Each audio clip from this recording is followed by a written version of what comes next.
Philippe II de Macédoine a menacé de détruire Sparte s'il ne se rendait en pas. La réponse des Spartiates, un seul mot, était si froide et intrépide qu'elle résonne encore à travers l'histoire. Nous pensons tous connaître les Spartiates, ces guerriers torse nus, chargeant au combat sans peur. Mais derrière la légende se cache une vérité surprenante. Une société réelle, plus brutale, bizarre et complexe que la plupart des gens ne l'imaginent. Le problème avec l'histoire ancienne est que parfois, le mythe est plus puissant que la vérité.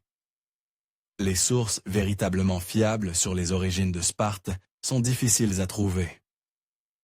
Selon l'histoire propre des Spartiates, les Doriens ont migré dans la région environ 60 ans après la guerre de Troie, conduisant finalement à l'essor de Sparte. Dès 1824, les historiens classiques ont contesté la source de cette théorie. Ils pensaient qu'elle était enracinée dans ce sur quoi repose une grande partie de l'histoire. La propagande destinée à promouvoir la force de Sparte et à la différencier d'Athènes, qui avait un héritage ionien plutôt que dorien. La découverte d'une écriture de la période mycénienne, appelée linéaire B dans les années 1950, a finalement sapé la théorie des Doriens une fois pour toutes. Le script linéaire B a montré que l'invasion supposée des Doriens était inexistante, la plupart des mouvements de l'âge du bronze s'éloignant du sud du Péloponnèse, et non vers celui-ci.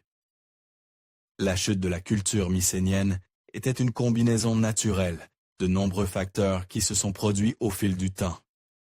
Cependant, dans ces décombres, elle a donné naissance à cette ville grecque inoubliable, Sparte.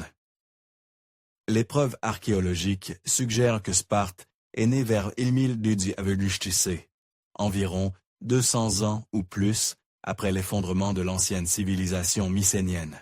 Sparte a commencé lorsque 4 villages se sont réunis, se reconstruisant après la chute de la culture précédente. Cela a créé une période de chaos marquée par un manque de lois et des conflits. Ainsi, les Spartiates avaient besoin de contrôle s'ils voulaient y survivre. Heureusement pour eux, la solution est venue, selon la légende, sous la forme d'un homme. Selon la légende, Sparte n'existerait pas sans l'intervention de Lycurgue. Les Spartiates attribuaient leur succès ultérieur à Lycurgue et aux réformes qu'il a instaurées dans ses premières années. Certains historiens soutiennent qu'il était en réalité un dieu spartiate, et non une personne. Quoi qu'il en soit, les changements qui lui sont attribués ont transformé la ville pour toujours. L'une des premières difficultés de Sparte était une double royauté. La plupart des historiens pensent que cela provenait de la fusion de 2 grands villages qui luttaient souvent pour l'unité. L'une des principales réalisations de Lycurgue fut la création de la Constitution spartiate, qui, selon la plupart des récits, a eu lieu après la fin de cette double monarchie. Si l'on croit les mythes et les histoires, Lycurgue a introduit un ordre radicalement nouveau, des réfectoires de commun où hommes et garçons dînaient ensemble, une redistribution massive des terres parmi les citoyens et des valeurs culturelles strictes ancrées dans l'austérité et la retenue.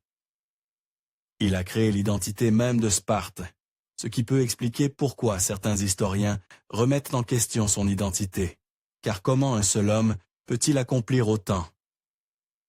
Bien que de nombreux documents relatent ce que Lycurgue a fait, peu de documents précisent qui il était, et ces documents sont souvent contradictoires.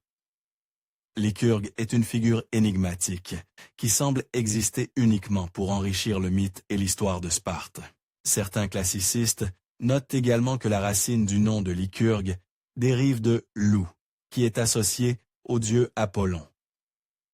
Certains théorisent que Lycurgue pourrait n'être qu'un alter ego du dieu. L'une des raisons pour lesquelles Sparte continue de captiver l'imagination moderne est qu'on lui attribue une grande culture guerrière. Leur histoire ancienne suggère qu'ils ont passé des années à étendre leurs frontières et à assurer davantage leur sécurité en vainquant ceux qui les entouraient. En d'autres termes, il était dangereux d'attirer l'attention de Sparte. L'emplacement de Sparte dans une vallée rendait son approche difficile. Cela signifiait que les Spartiates ne passaient pas beaucoup de temps à se fortifier contre les dangers potentiels. Amyclée était l'une des rares villes voisines à avoir survécu et était considérée comme le voisin le plus puissant de Sparte. Mais même elles sont tombées, probablement vers 705 ans Perva. JC, leurs habitants soit chassés, soit absorbés dans la cité-État spartiate en expansion. Sparte avait une dernière bataille à gagner pour s'assurer une position de pouvoir et de force dans le Péloponnèse et la Grèce dans son ensemble. Selon une source ancienne, Terpendre, la bataille pour conquérir les Messéniens, voisins occidentaux de Sparte, a duré 19 ans. Mais, comme toujours, des doutes planent sur ces récits. Une grande partie de l'histoire grecque, telle que racontée par des poètes comme Terpendre, était destinée autant à divertir qu'à partager des informations. Ainsi, les historiens se tournent vers l'archéologie et d'autres sources pour une compréhension plus complète de la vérité. Bien que la durée de la bataille reste contestée et que les sources modernes estiment qu'elle a eu lieu plus tard que ne le suggère le récit de Terpendre, il y a suffisamment de preuves pour confirmer que Sparte a conquis les Messéniens lors d'un second conflit vers le 7e siècle à Vercier-Giso. En conséquence, les Messéniens ont été réduits au statut d'ilotes, leur conférant un statut de semi-esclave au sein de la culture spartiate primitive. Désormais, Sparte jetait son dévolu sur ses voisins restants. À l'est, Sparte était bordée par un territoire connu sous le nom de Sinurie. Il y a plus de doutes sur la question de savoir si Sparte s'est battue pour la Sinurie. Cependant, leur faible population suggère que Sparte continuait à exercer son pouvoir sur eux. Quoi qu'il en soit, à la fin de la Seconde Guerre messénienne, Sparte était devenue une force de pouvoir reconnaissable, et le reste de la Grèce respectait sa force. Personne ne pouvait rivaliser avec les Spartiates. Maintenant que Sparte avait exercé son pouvoir sur ses voisins, il était temps de centraliser ce contrôle. Auparavant, comme le montre le succès sur les Messéniens, lorsque les Spartiates conquéraient une ville, ils absorbaient ses habitants dans leur propre société à une position dégradée, proche de l'esclavage. Mais une perte significative au VIe siècle, avait Biesiedi, a vu un changement dans le traitement par Sparte des États envahis. Pendant cette période, potentiellement encore sous une double royauté, Sparte a attaqué son plus grand adversaire suivant, la ville de Thégée. Thégée ne tomba pas aussi facilement que d'autres avant elle. Après que Sparte eut subi une défaite significative, appelée la bataille des fers par les poètes anciens, ils se sont trouvés forcés de changer de stratégie. Au lieu de tenter de conquérir tous leurs voisins, Sparte a commencé à chercher des alliances avec eux. Finalement, cette alliance est devenue la Ligue du Péloponnèse, qui a regroupé de nombreux voisins de Sparte par la loyauté, Sparte conservant sa position de leader au sein de la Ligue. Lorsque d'autres parties de la Grèce faisaient face à des pressions de forces extérieures, elles se tournèrent vers Sparte pour les sauver. Cependant, il y avait une force qui pouvait égaler la puissance de Sparte, Athènes. Sparte semble avoir engagé des relations avec Athènes pour la première fois en 510 a.D., lorsqu'ils se sont rendus au nord pour aider à renverser Hippias, un tyran athénien. À cette époque, le terme de tyran était beaucoup plus neutre. À l'époque, un tyran était simplement un dirigeant qui arrivait au pouvoir sans droit constitutionnel. Cela ne reflétait pas leur tempérament ou leur capacité à gouverner. Ainsi, Sparte a destitué Hippias, non par justice, mais pour ses propres gains. Mais ensuite, ils ont essayé d'aller un peu trop loin. Sparte est entré à Athènes pour destituer Hippias avec le soutien d'un aristocrate athénien nommé Isagoras. Ils ont réussi à destituer Hippias et le roi spartiate Cléomène a pris le pouvoir. Mais les Athéniens n'étaient pas très satisfaits de ce changement. Ils ont exilé Cléomène, le forçant à retourner à Sparte. Cependant, à partir de ce moment, Athènes est restée une cible désirable, Et les tensions entre les deux puissances ont grandi, créant une petite étincelle qui a fini par devenir une flamme dévorante. Environ 50 ans plus tard, en 499 AVC JC, toute la Grèce est entrée en conflit avec les Perses envahisseurs qui cherchaient à conquérir les terres grecques. Cela a marqué le début des guerres perses qui ont duré 50 ans. En tant que deux plus grandes cités-États de l'époque, les petits États faisaient souvent appel à Athènes et à Sparte pour défendre leurs terres. L'une des batailles les plus célèbres pendant le conflit perse est la bataille de Marathon entre les Perses envahisseurs et les Athéniens. Cependant, alors que la bataille faisait rage, les Athéniens ont cherché de l'aide auprès du seul allié qui pouvait égaler leur puissance, les Spartiates. Les Athéniens ont envoyé un coureur d'Athènes à Sparte. Comprenant l'importance de sa mission, l'homme aurait couru les 140 miles entiers entre les deux villes pour demander de l'aide. Lorsque le coureur, Philippides, est arrivé à Sparte, il n'a pas reçu l'accueil que lui ou Athènes espéraient. Le jour de son arrivée, les Spartiates célébraient une fête sacrée, la Carneia. Cette période appelait à la paix. Plutôt que de se précipiter pour aider les Athéniens, les Spartiates ont informé Philippides qu'ils ne pouvaient pas rassembler les armées ni marcher vers le conflit avant que la pleine lune ne se lève. Cela prendrait au moins 10 jours. Pendant ce temps, cela laissait Athènes seule à tenir Marathon. Les Spartiates ont tenu parole. Une fois la période de leur festival terminée, ils ont marché vers Marathon, couvrant le terrain en 3 jours.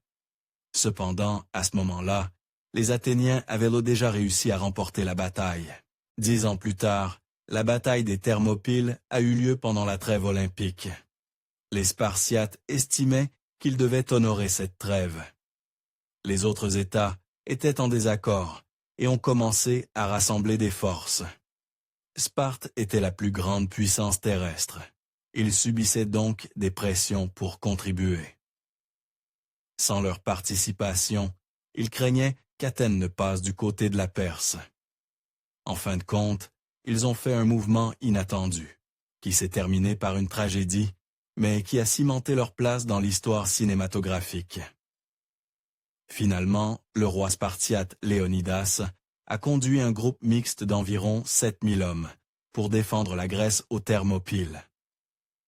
Les hommes ont combattu vaillamment pendant 7 jours, repoussant les Perses jusqu'à ce qu'un traître parmi eux donne l'avantage à leur ennemi. Quand Léonidas l'a découvert, il a renvoyé les troupes des autres villes, tenant sa position sur le champ de bataille avec 300 Spartiates pour affronter la grande armée perse. Léonidas et les Spartiates ont refusé de reculer dans un moment qui reste l'un des plus grands derniers combats de l'histoire. Les Spartiates ont combattu jusqu'à la fin, malgré le fait qu'ils savaient probablement qu'ils étaient largement surpassés par l'imposante armée perse. Et bien que l'histoire se souvienne de leur bravoure, leurs ennemis ne pouvaient pas laisser cette défaite sans ajouter une dernière insulte humiliante. Xerxès, le roi perse, ordonna un spectacle horrifiant pour le corps sans vie de Léonidas. Selon les rapports, il ordonna que le corps soit décapité, la tête montée sur un pieu et le reste du corps crucifié. En 464 JC, Sparte a fait face à une catastrophe inévitable. Un tremblement de terre a détruit une grande partie de la ville. Les sources de l'époque disent que jusqu'à 20 000 personnes sont mortes. Bien que les historiens modernes estiment que ce nombre est probablement exagéré, ce tremblement de terre a considérablement affaibli Sparte. Mais pire encore que les pertes humaines, il a causé une fissure sérieuse dans la relation entre Sparte et Athènes. Le tremblement de terre a entraîné une révolte de la classe esclave de Sparte, les Ilotes. Athènes a envoyé de l'aide à Sparte, mais Sparte a renvoyé les renforts, craignant qu'ils ne prennent le parti des émeutiers. Cette rebuffade a offensé Athènes.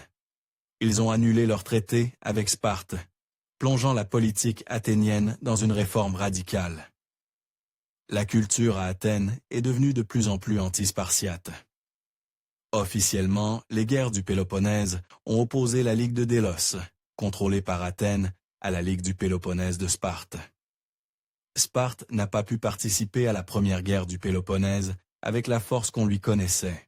Le tremblement de terre et la révolte qui en a résulté occupaient encore beaucoup de leur main-d'œuvre. Ils ont finalement conclu une trêve de 5 ans avec Athènes. Cependant, ce n'était pas un signe d'abandon. Ils se préparaient pour un combat plus important. Bien que leur trêve avec Athènes ne durait que 5 ans, ils ont signé une paix de 30 ans avec Argos. Cela garantissait que lorsque le moment viendrait d'attaquer Athènes à nouveau, rien ne détournerait l'attention de Sparte. Ils pourraient concentrer toute leur puissance sur Athènes, et Athènes seule. 6 ans plus tard, Sparte et Athènes se sont à nouveau affrontés. Cette seconde guerre du Péloponnèse est devenue le conflit le plus long et le plus marquant de l'histoire grecque. Pendant la majeure partie du conflit, Sparte était à l'offensive, tandis qu'Athènes se retranchait derrière ses grandes murailles. Sparte était la puissance grecque sur terre. Cependant, Athènes dominait la mer. Par conséquent, Athènes a utilisé sa marine pour attaquer la côte spartiate. La marine spartiate primitive était inefficace, alors ils se sont tournés vers un vieil ennemi. La Perse a fourni à Sparte les fonds indispensables pour soutenir leur marine en échange de terres ancestrales. Cela a donné aux Spartiates la force supplémentaire dont ils avaient des besoins. Sparte avait maintenant coupé Athènes par la terre et par la mer. Athènes n'avait d'autre choix que de se rendre à la puissance de Sparte. Après de nombreux débats, Sparte a permis à Athènes de conserver ses terres. Cependant, leurs murs défensifs ont été démolis, et ils ont dû se retirer de la Ligue de Délos. Athènes était tombée. Sparte n'avait plus d'adversaire véritable, capable de rivaliser avec sa puissance pendant un certain temps. Quoi qu'il en soit, Sparte a brièvement maintenu le partenariat avec la Perse, qui avait vu le jour pendant leur conflit avec Athènes. Cependant, la Perse a finalement tenté de s'opposer à la puissance de Sparte, forçant les deux États à entrer en conflit. La Perse a tenté d'utiliser les États déjà opposés à Sparte contre eux. Cela a conduit à une série de batailles qui se sont finalement conclues par un renforcement de la puissance de Sparte, et de nombreux États sont tombés sous le contrôle spartiate. Aucune cité-État ne pouvait affronter la puissance de Sparte seule. Cependant, Thèbes, Athènes, Corinthe et Argos pensaient qu'ils pourraient réussir s'ils s'unissaient. Cela a déclenché un autre conflit civil, connu sous le nom de guerre de Corinthe. Cette fois, la Perse, craignant désormais une invasion spartiate, a soutenu l'autre camp, menant à la paix d'Antalcidas. Le traité a donné à la Perse les villes grecques d'Ionie, et a tenté de limiter l'influence de Sparte sur toute la Grèce.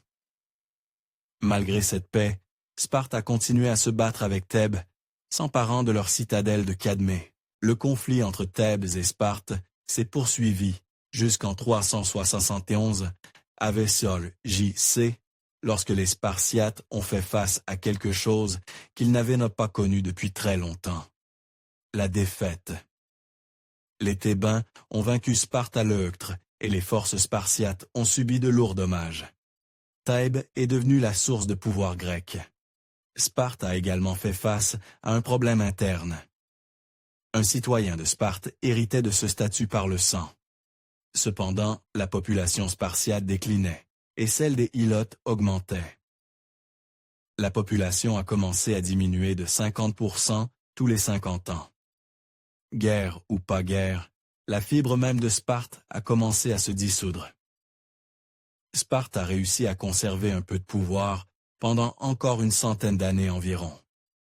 Lorsque la Messénie s'est révoltée, les Spartiates n'ont pas réussi à la retenir. À partir de ce moment, Sparte a commencé à perdre sa puissance. Finalement, ils ont été surpassés par Alexandre le Grand. Pourtant, même dans leur déclin, les Spartiates n'ont jamais oublié qui ils étaient. Lors de cette conquête finale, le père d'Alexandre, le roi Philippe II de Macédoine, a envoyé un avertissement à Sparte. « Si j'envahis la Laconie, je vous chasserai. La réponse des Spartiates fut d'un seul mot. Si. Malgré tout, Alexandre les a finalement forcés à rejoindre sa Ligue de Corinthe, une union d'États grecs créée pour consolider toutes les forces militaires de la Grèce. Bien qu'elle n'ait jamais retrouvé sa gloire passée, Sparte n'a jamais oublié son farouche sens de l'indépendance. Ils étaient Sparte, et le seraient toujours. Depuis le succès d'Alexandre le Grand, Sparte faisait partie de la Macédoine. Cependant, une nouvelle puissance a commencé à émerger dans la région. Rome. Bien qu'elle soit officiellement devenue une partie de l'Empire romain, les Romains ont désigné Sparte comme une ville libre. Les élites romaines étaient amusées par les coutumes spartiates. Elles attiraient des visiteurs romains qui voulaient venir voir par eux-mêmes. La puissante Sparte était devenue une destination touristique. Les contemporains divergent sur la liberté réelle dont jouissait Sparte à cette époque. Cependant, tout a changé en 396 après J.C., lorsque Alaric, roi des Wisigoths, a pillé la ville. Bien qu'elle ait été reconstruite, elle était beaucoup plus petite. Finalement, elle fut abandonnée à cette époque, alors qu'un groupe avare continuait à piller la ville. Sparte était tombée. Aujourd'hui, Sparte n'est plus qu'un souvenir.